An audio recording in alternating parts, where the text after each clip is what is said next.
Bij gymnastiekvereniging Vlug en Vaardig in Gariep staan ze te springen om naar je leden. De club is de afgelopen jaren flink krompen en haar toekomst hing het daarom om een zijdentritje.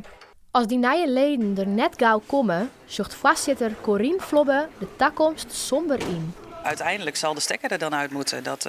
Daar zijn we ons van bewust en daar houden we ook rekening mee. We hopen natuurlijk wel dat we kunnen blijven bestaan, want in een dorp is het gewoon heel belangrijk dat je een sportvereniging houdt. In zijn heegtijdagen hier de club zo'n 200 leden. Daar is nu nog zo'n 2 tredden van oer. Sowieso zijn er natuurlijk veel meer sporten tegenwoordig. De aanbieders zijn er steeds meer. Dus daaraan zagen we al in de loop der tijd dat het al iets minder werd. Maar zoals de laatste jaren met corona is het echt heel sterk afgenomen. Maar er komt ook bij, gymnastiek is echt een binnensport. En ga maar eens een balk en een brug naar buiten slepen, dat gaat niet. Dus we hebben wel zo goed en zo kwaad toen we mochten buiten geprobeerd te sporten met materiaal wat dan van onszelf was.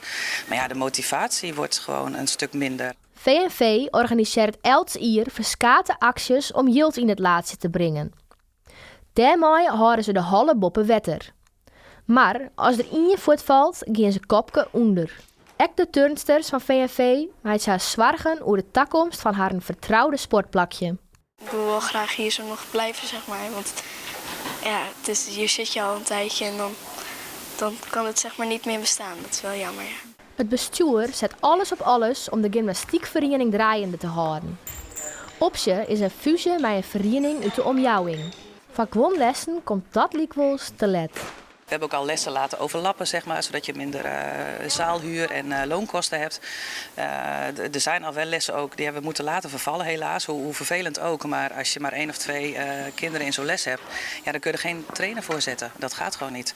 Dus dat vinden we heel jammer. Maar soms moet je keuzes maken. En wij willen heel graag blijven bestaan.